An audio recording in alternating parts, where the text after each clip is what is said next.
आज की ये रिपोर्ट समर्पित है बिहार के उन हजारों सांख्यिकी स्वयंसेवकों के नाम जो वर्षों से एक अनिश्चितता के अंधेरे में जीने को मजबूर हैं। एक ऐसी लड़ाई लड़ रहे हैं जिसमें ना तो कोई मैदान दिखाई देता है, ना ही दुश्मन का चेहरा। ये लड़ाई है एक व्यवस्था से, एक सिस्टम से, जिसमें आश्वासनों की मीठी फसल तो खूब उगाई जाती है, लेकिन फल कभी नहीं दिखता। आज हम गहराई से जानेंगे कि आखिर क्यों बिहार सरकार के लिए यह शिक्षित मेहनती युवा एक सुविधाजनक उपेक्षा का विषय बनकर रह गए हैं। क्यों हाई कोर्ट के स्पष्ट निर्णय के बावजूद इनकी नियुक्ति का मामला ठंडे बस्ते में पड़ा हुआ है। और सबसे बड़ा सवाल, क्यों इन युवाओं के भविष्य के साथ एक खतरनाक खिलवाड़ लगातार जारी है। चुनाव की आचार संहिता लागू होने से ठीक पहले का समय याद कीजिए। सांख्यिकी स्वयंसेवकों की एक बड़ी तादाद सक्रिय थी। उम्मीद की एक लौ जल रही थी।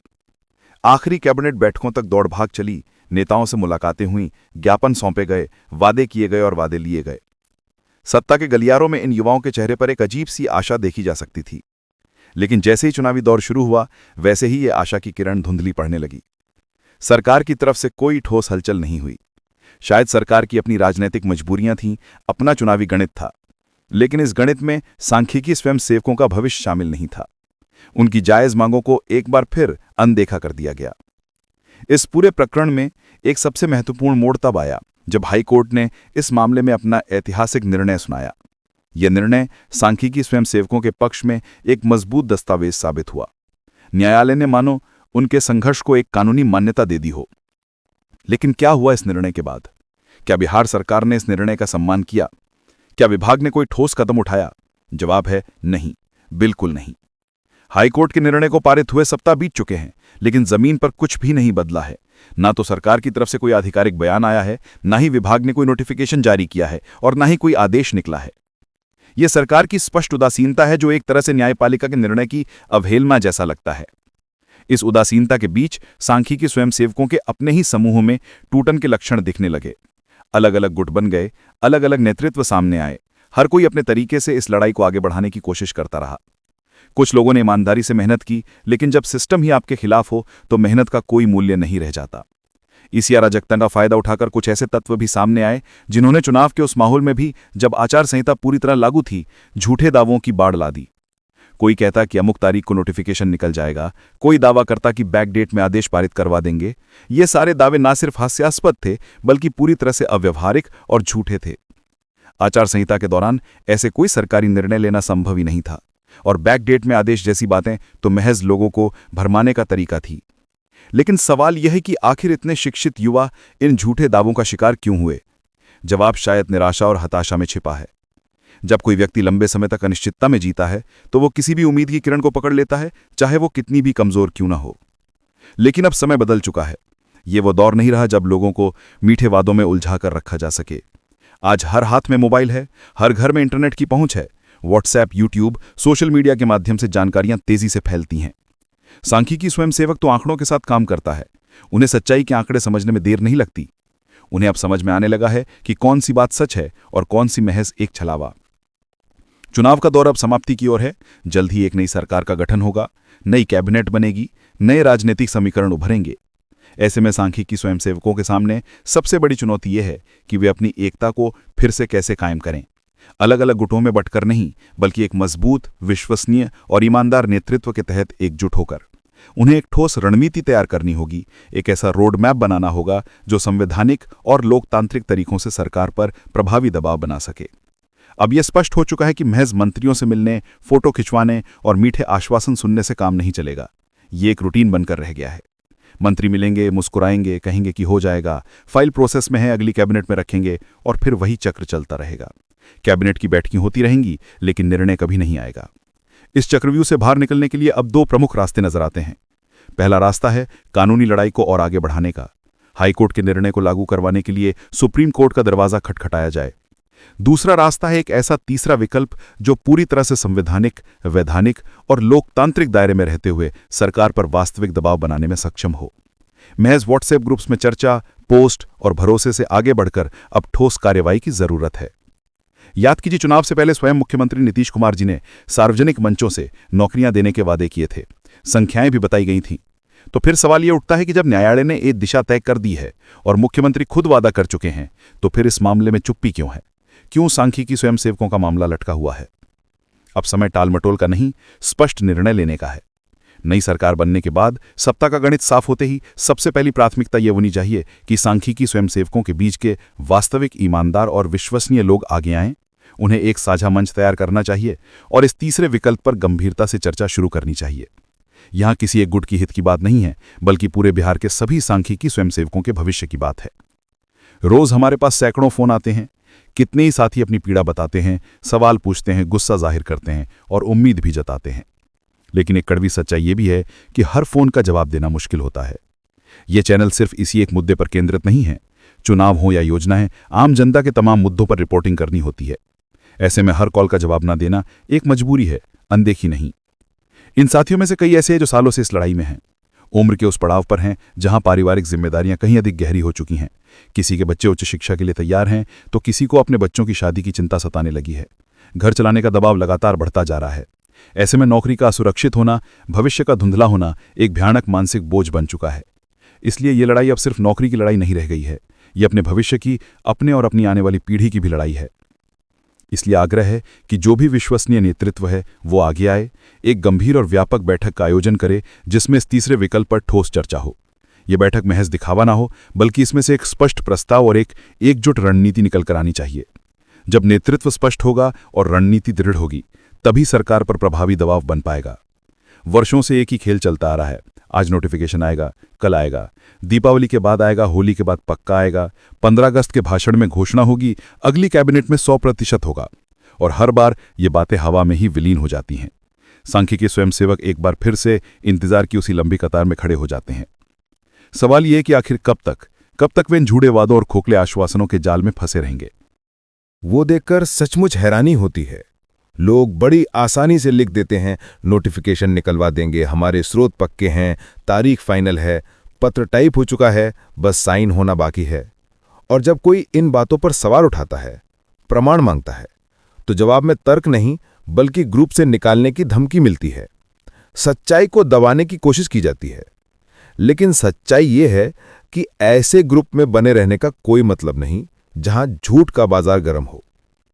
जरूरत उस मंच की है जहां सच्चाई बोली जाए, चाहे वो कितनी भी कड़वी क्यों ना हो। बिहार के विभिन्न जिलों, ब्लॉकों और गांवों में जब इन सांख्यिकी स्वयंसेवकों से मुलाकात होती है तो हृदय द्रवित हो उठता है। कई साथी ऐसे मिलते हैं जिनके तन पर ठीक से कपड़े तक नहीं हैं। उनके घरों की दशा आर्थिक तंगी की कहानी कहती है। ये देखकर हैरानी होती है कि आखिर ऐसा क्यों है। ये सभी शिक्षित हैं, मेहनती हैं, फिर भी उनकी हालत ये है। इसके पीछे का कारण है लंबे समय से चली आ रही अनिश्चितता और एक ऐसी व्यवस्था जो उन्हें लगातार ठगती आई है। कुछ लोगों ने जानबूझकर एक ऐसा नैरेटिव बनाया कि सब कुछ होने वाला है, प्रोसेस फाइनल है, मुख्यमंत्री जी ने हामी भर दी है, बस तकनीकी दिक्कत है। और इन बहानों के सहारे उन्होंने लोगों को मुख्य मुद्दे से भटकाए रखा, जबकि जमीनी हकीकत कुछ और ही है। सचिवालय के गलियारों में जब बात की जाती है तो पता चलता है कि विभाग की तरफ से कोई पहल नहीं हो रही है। साफ संकेत मिलता है कि जब तक मुख्यमंत्री स्तर से हरी झंडी नहीं मिलेगी, तब तक विभाग कुछ भी करने को तैयार नहीं है। यानी फाइल वहीं अटकी हुई है जहां से राजनीतिक इच्छा शक्ति की जरूरत है। तो फिर आगे की रणनीति क्या हो? सबसे पहला कदम तो यही होना चाहिए कि सांख्यिकी स्वयंसेवक ये तय करें कि वे किन लोगों पर भरोसा करें। जो लोग सालों से सिर्फ वादे ही करते आए हैं लेकिन कभी भी ठोस धरातल पर कोई लड़ाई नहीं लड़ी, उनसे दूरी बनाना ही समझदारी है। दूसरी ओर जो साथी चुपचाप लेकिन ईमानदारी से इस संघर्ष में जुटे हुए हैं, उन्हें आगे लाना होगा।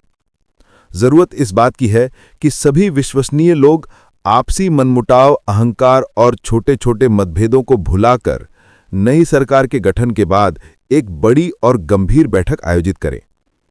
इस बैठक का एजेंडा स्पष्ट होना चाहिए।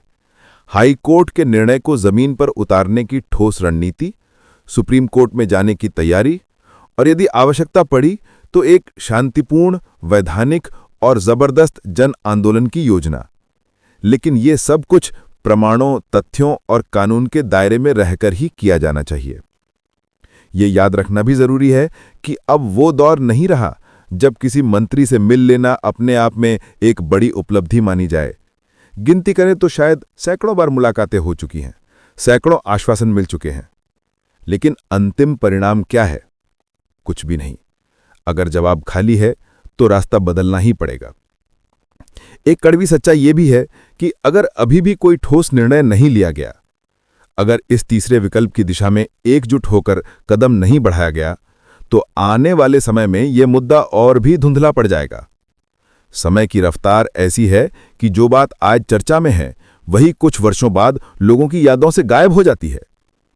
और अगर कोई समुदाय खुद ही चुप हो जाए, सवाल पूछना बंद कर दे, तो फिर उसकी आवाज को दबाने वाला कोई नहीं आता। सांख्यिकी स्वयंसेवकों के हक की इस जंग पर अगर अभी धूल जमने दी गई, तो कल ये एक मोटी परत बनकर इतिहास के पन्नों में दफन हो जाएगी।